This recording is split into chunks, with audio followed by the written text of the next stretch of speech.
Hello student, welcome back to my YouTube channel. I am Iftikhar. Today we will be discuss chapter number 4, chapter number 3, Understanding the Quadrilateral. ये आज की जो है exercise 3.4 ये last exercise है और इसका जो भी इंट्रोडक्शन पार्ट है वो मैं फर्स्ट वीडियो में पूरे चैप्टर का करा चुका हूँ. देखिए भाई क्वेश्चन क्या दिया है. क्वेश्चन दिया है state whether true and false बताने बस ओनली, लेकिन हमें इसका रीजन भी बताएंगे हम. वो कैसे अब देखिए जरा. क्वेश्चन दिया है ऑल रेक्टेंगल और स्क्वायर. तो इसका मतलब क्या होता है. पहली बात तो यह है ये क्या होगा आपका, ये होगा आपका फॉल्स. क्यों वो भी देखिए. वो ये कि जो स्क्वायर होता है आपके पास क्या होता है, square have all side are equal that's it. उसने कहा है कि क्या रेक्टेंगुलर आर द स्क्वायर, क्या सभी रेक्टेंगुलर जो है वो स्क्वायर होते हैं, कभी नहीं होते. लेकिन स्क्वायर जो होते हैं उसकी ऑल साइड कैसी होती है, इक्वल होती है. रेक्टेंगुलर की तो होती नहीं है. उसके बाद आता है ऑल रोम्बस और पैरेललोग्राम. भाई पैरेललोग्राम की जो साइड होती है ये क्या है आपका, ट्रू है. वो क्यों है ये भी देखिए. भाई इन रोम्बस अपोसाइड कैसी होती है, अपोसाइड इक्वल होती है. Opposite angle and equal and angle भी और ये भी क्या होगी, इक्वल होगी. और साइड भी कैसी होगी, अपोजिट साइड इक्वल. तो एंड डायगोनल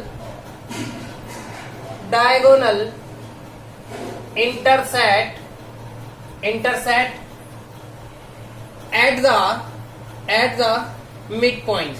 कैसा होगा, मिड पॉइंट. तो ये आपको अच्छे से फाइंड हो गया. All rhombus are parallelogram. बिल्कुल सही बात है. क्या है, ट्रू. इस rhombus opposite angle and side. तो कैसे होगी भाई, एंगल जो उसके होंगे वे अपोजिट एंगल, पैरेललोग्राम ये हो गया. और साइड कैसे इक्वल. और डायगोनल क्या होगा, वो उसको क्या करेगा, इंटरसेक्ट करेगा नहीं मिड पॉइंट पे.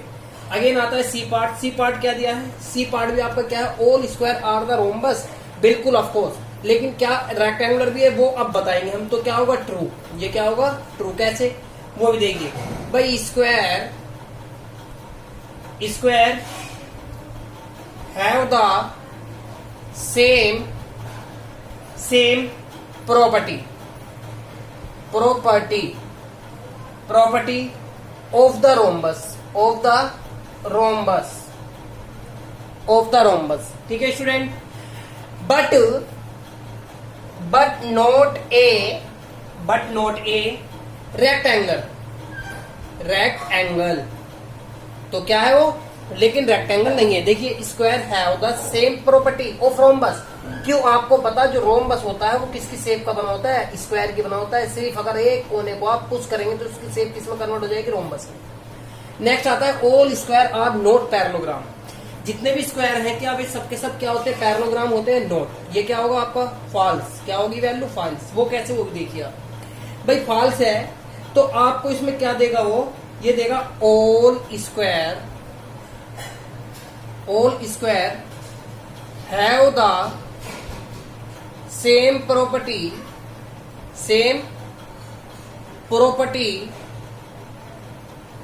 ऑफ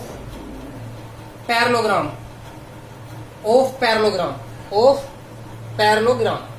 ये सिंबल जो होता है पैरेललोग्राम का होता है स्टूडेंट. ठीक है ना. अब आइए नेक्स्ट. इसके अभी और भी पार्ट बचे हैं, देखते हैं वे भी. देखिए स्टूडेंट, ई पार्ट है ऑल काइट्स आर रोम्बस. तो ये कह रहा है कि जितने भी काइट होती है क्या रोम्बस होती है. तो ये क्या होता है, फॉल्स होता है. क्यों, क्योंकि आपको पता काइट की ऑल साइड इक्वल नहीं होती, जबकि रोम्बस की ऑल साइड इक्वल होती है. तो क्या हो गया, all kite do not have equal side. तो ये क्या है, फॉल्स. फिर अगेन दिया है ऑल रोम्बस आर काइट. तो ये कह रहा है कि जितने भी रोम्बस होते हैं क्या वो काइट होती है. ये हो सकता है. क्यों, डायगोनल एक तो इक्वल होगा. भाई काइट है आपके पास, इस टाइप की काइट होती है. तो ये साइड इसके इक्वल, ये साइड इसके इक्वल. और ये जो होता है ना, ये दोनों जब डायगोनल कट करते हैं तो बाइसेक्ट करते हैं. तो ये क्या है, ट्रू है. फिर अगेन आ रहा है ऑल पैरेललोग्राम आर ट्रेपीजियम. बिल्कुल ये क्या है, true. Trapezium has only two side. Parallel side होती है ट्रेपीजियम, पर ट्रेपीजियम इस टाइप का होता है आपके पास. ये क्या होता है आपके पास, ट्रेपीजियम. फिर अगेन आता है all square are the trapezium. ये भी क्या है आपके पास, true. All square have also two parallel line. That's it. Come to the next question student. Hello student, question number 2 दिया, identify all quadrilateral that have 4 side of equal length. ये कह रहा है कि ऐसे क्वाड्रिलेटर बताइए जिसकी 4 साइड कैसी हो इक्वल। तो ऐसा क्या हो सकता है, एक तो रोम्बस हो सकता है और एक क्या बन सकता है, स्क्वायर। कैसे वो भी देखिए भाई, ये आपके पास ऑल साइड क्या है, इक्वल है। अगर ये 5 है, ये भी 5, तो ये सभी कितनी है, 5। अब ध्यान से देखिए भाई, आपने शूज का बॉक्स तो देखा होगा ना, जब आप बॉक्स ले रहे हैं उसका एक कोना आप पुश कर देंगे इस तरह से, आप उसको क्या कर देंगे, प्रेशर देंगे, दबाएंगे, तो इसकी शेप जो है इस टाइप से हो जाएगी। That's it. लेकिन आप ये देखिए लेंथ में कोई फर्क नहीं पड़ेगा, तो ये भी कितना 5 5 5 5। आपको पता ऑल साइड कैसी है, इक्वल है, तो उसने कहा कि ऑल साइड कैसी हो, इक्वल, और इक्वल ही क्या होगी, उसकी लेंथ होगी। That's it. तो वो क्या बन सकता है, रोम्बस और स्क्वायर। तो स्क्वायर ये है, रोम्बस ये आपके पास। ठीक है स्टूडेंट, फिर दिया है 4 राइट एंगल। अब ऐसा क्वाड्रिलेटर बताइए जिसमें जो 90 डिग्री का एंगल बनता है, या तो क्या हो सकता है, स्क्वायर हो सकता है, और ये क्या बन सकता है, रेक्टेंगुलर। भाई स्क्वायर की तो और साइड कैसी होंगी, इक्वल, और रेक्टेंगुलर की कैसी होंगी, अपोजिट साइड इक्वल होंगी। तो यहाँ भी कितना 90, ये भी 90, सब 90 बन जाएंगे। जो वर्टेक्स पे एंगल बनेगा 90 डिग्री का होगा। ठीक है ना student, come to the next. देखिए student, question number 3, explain have a square it. ये कह रहा है कि स्क्वायर को एक्सप्लेन करना है। तो देखिए सबसे पहले क्या दिया है, एक क्वाड्रिलेटर, तो उसकी डेफिनेशन बतानी है। क्वाड्रिलेटर कैसे कई टाइप के बन सकते हैं, जैसे a square is the quadrilateral if has 4 unequal side of side, यानी कि उसकी अनइक्वल भी साइड हो सकती है और इक्वल साइड भी हो सकती है क्वाड्रिलेटर की। फिर दिया है parallelogram, A square is the parallelogram it's contain both pair of opposite side equal, यानी कि पैरेललोग्राम की जो अपोजिट साइड होगी वो कैसी होंगी, इक्वल होगी। यानी कि आपके पास अगर ये पैरेललोग्राम है तो ये साइड इसके इक्वल और ये साइड इसके इक्वल। That's it. फिर अगेन दिया है पैरेललोग्राम की, अब क्वाड्रिलेटर की वही बात है, क्वाड्रिलेटर की अनइक्वल साइड हो सकती है आपके पास, तो ये अनइक्वल साइड हो गई, या आप ये भी लिख सकते हैं, ये भी अनइक्वल साइड हो गई। ठीक है ना। फिर अगेन दिया द रोम्बस, और रोम्बस जो बनता है वो किससे बनता है, स्क्वायर से, तो उसकी ऑलरेडी साइड ऑल 4 इक्वल होनी चाहिए। तो क्या होगा, a square is the already a rhombus, it has 4 equal side. And diagonal, जो डायगोनल होंगे उसके वो बाइसेक्ट होंगे, और कितना किसके होंगे, 90 डिग्री पे परपेंडिकुलर होंगे। That's it. फिर दिया है ए रेक्टेंगुलर, रेक्टेंगुलर भी किसकी शेप का होगा, square is the parallelogram, parallelogram having each adjacent angle is right angle and the opposite side are equal. तो रेक्टेंगल कैसा होता है, ये वाली शेप है, तो ये इसके इक्वल, ये इसके इक्वल, और इसमें क्या होगा, ये एडजॉइंट एंगल कैसे होंगे, 90 डिग्री के। Come to the next question. Hello student, name of the quadrilateral which the diagonals. अब ये पूछ रहा है कि डायगोनल्स के बारे में। देखिए सबसे पहले क्या दिया है, ये दिया है बाइसेक्टर ईच अदर। ऐसे कौन से क्वाड्रिलेटर है जिसका जो है बाइसेक्ट होता है।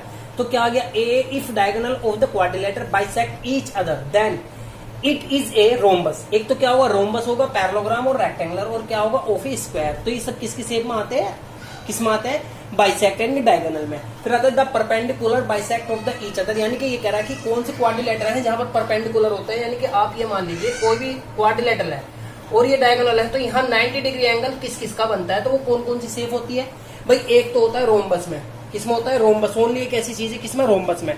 तो रोम्बस में क्या बनता है, 90 degree. If diagonal of a quadrilateral are the perpendicular bisector of each other then it is a rhombus, rhombus of square. फिर अगेन दिया आर इक्वल। अब अगेन क्या कह रहा है कि अगर अब इक्वल कैसा होगा, जो डायगोनल होगा इक्वल किसमें होगा, इक्वल होगा ओनली स्क्वायर में और रेक्टेंगुलर में।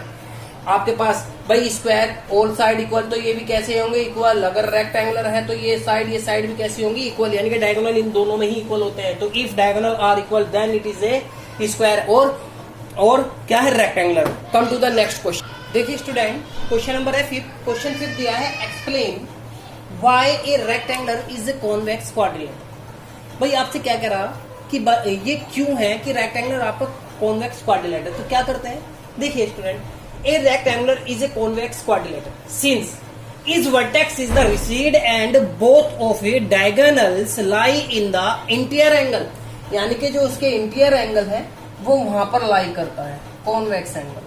ठीक है ना। तो आपको पता है यहाँ कितना होगा, 90 डिग्री, ये भी कितना 90, तो ये भी कितना 90 और ये भी कितना 90। अपोजिट साइड इक्वल, तो डायगोनल भी कैसे होंगे, इक्वल। That's it. तो क्या होता है, कॉन्वेक्स क्वाड्रिलेटर ही होता है। ठीक है। तो this is a quadrilateral convex rectangular. That's it. Question number last, question number है 6।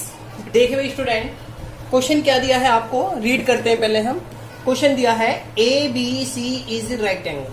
तो बी कितना दिया आपको, इसमें 90 डिग्री का एंगल दिया है। ठीक है। फिर अगेन कह रहा है कि O is the mid point, ये O जो है क्या है, मिड पॉइंट है, यानी कि ये लेंथ इस लेंथ के इक्वल होगी, यानी कि OC इक्वल है किसके, यानी कि AO इक्वल है OC के, दैट्स इट। फिर अगेन कह रहा है of the side opposite side the angle right angle, यानी कि इसका जो अपोजिट एंगल होगा वो भी कितने का होगा, ये वाला एंगल फाइंड। फिर अगेन ये कह रहा है कि explain why O is the equal distance from A से जो है O तक की जो डिस्टेंस है वो कैसी है, इक्वल है, वो मैंने पहले लिख दिया, ठीक है ना। फिर कह रहा B एंड C, अब B एंड C से ही बता रहा कि B एंड C, तो यानी कि ये वाली साइड भी और ये वाली साइड भी क्या पूछ रहा है आपसे, इक्वल दे रखा है खुद, वो कह रखा है। फिर कह रहा है इसमें आपसे the dotted line are the draw additionally to the help you, यानी कि उसको क्या करना है, ऐड करना। तो मैंने इसको क्या कर दिया, सबको ऐड कर दिया, तो ये किसकी शेप बन गई है, एक रेक्टेंगल की शेप बन गई है, ठीक है ना student.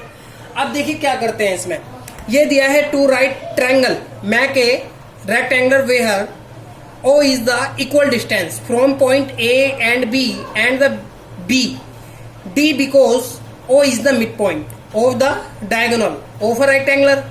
Since AC equal AC and कितना हो जाएगा फिर AC के बाद क्या वैल्यू बनेगी आपके पास, ये BD are diagonal and intersect at the point of O, तो ये क्या हो गया, O पॉइंट हो गया, ठीक है स्टूडेंट। तो O is the equal distance, O is the equal distance of कितना हो जाएगा, A से भी, B से भी, C से भी एंड D से भी। तो ये जो O पॉइंट होगा क्या होगा, सब में इक्वल होगा, ठीक है ना स्टूडेंट। तो ये आपकी आज की इस एक्सरसाइज से हो रही, चैप्टर भी कंप्लीट हो गया है। Come to the next chapter, अब नेक्स्ट वीडियो में लेकर आएंगे न्यू चैप्टर है जो आपका, ठीक है ना स्टूडेंट। Thank you.